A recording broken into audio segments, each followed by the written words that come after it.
What's happening, folks? Welcome back. It's time for your Twitter reactions to Ross County 1, Celtic 0 up in Dingwall. Before we get started tonight, I have to tell you about our sponsors, OneFootball.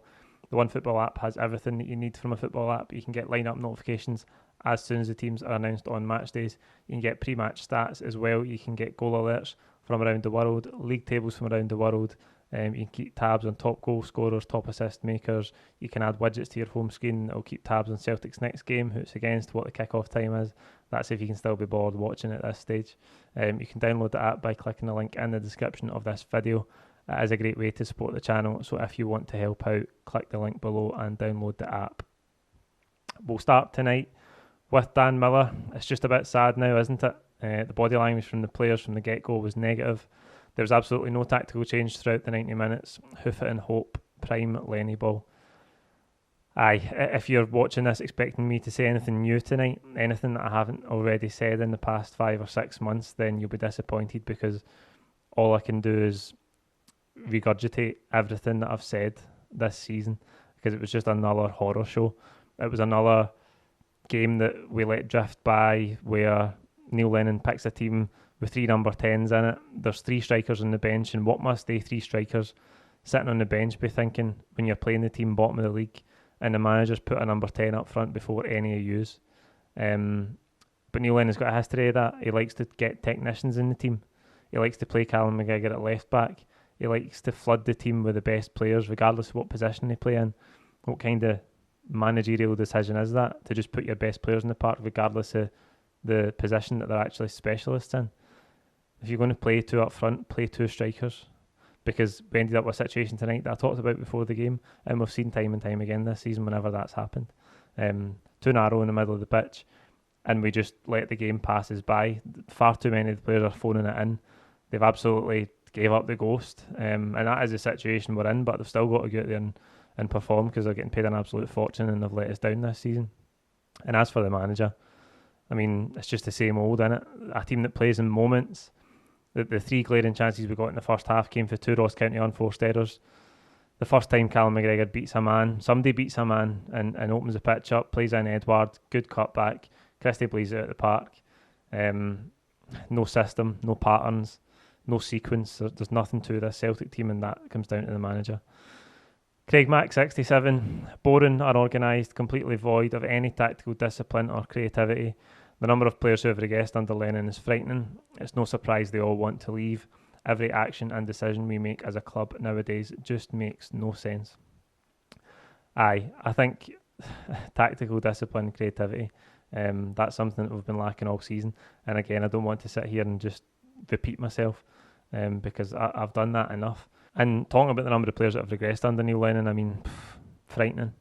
Maybe Diego Laxalt. I mean, he comes on tonight. Greg Taylor, unfortunate to go off injured, because he's been alright recently, Greg Taylor. Laxalt comes on. He looked good for the first 5 or 6 matches. Maybe we've just coached him out of being a good player. That's what seems to happen to the rest of the players in the Celtic team. I mean, it's the managerial setup is so incompetent, so inept. The fact that we can't defend from set pieces at this stage. This has been going on for months and months and months. It's one of the most basic things in football, defending a set piece.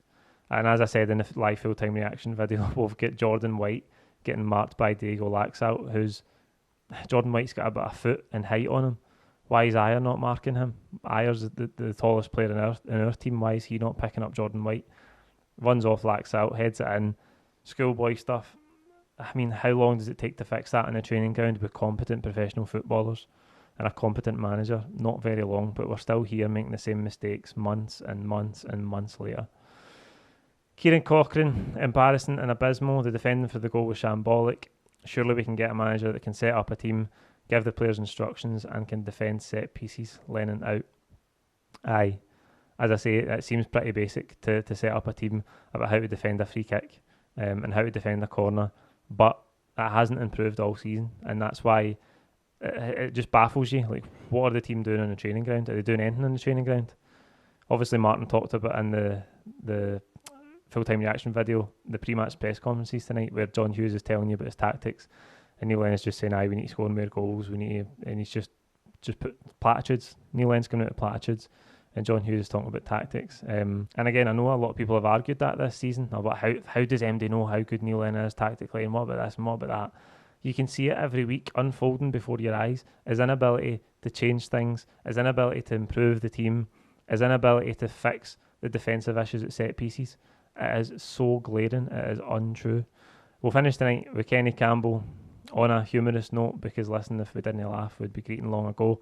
A step closer to maybe being an unmitigated disaster. Not quite there yet.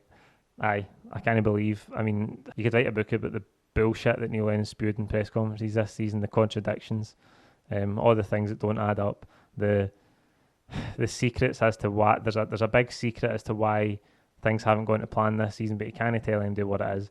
It's not a big secret. Everybody knows that you're not good enough to be the Celtic manager, and that's just the be all and end all. To have the brass neck to come out at this stage, when we were put out of the Champions League at the second qualifying round, we were put out of the League Cup in the second round, the league was over by January. We went to Dubai in an absolute mismanaged disaster that ended up costing us 9 points, maybe more than that. To say that it's not been an unmitigated disaster that people make out, as if people are making this up, as if people are blowing this season up into something that it isn't. This season is an unmitigated disaster. That's putting it lightly. That's putting it kindly. But the manager still doesn't have a shred of humility in him to admit that. Not even to admit it. Just don't say those things. If you don't want to admit it, all right, I can understand that. But don't come out and blatantly state the opposite and blatantly contradict everything that everyone can see and that the paying fans have watched this season unfold before their eyes. Anyway, there you go. Aberdeen next week. As I said at the start of the full-time reaction, another slog closer to ending this nightmare of a season. Like the video, comment your own thoughts below. Don't forget to subscribe if you haven't already, and we'll see you next week. Cheers.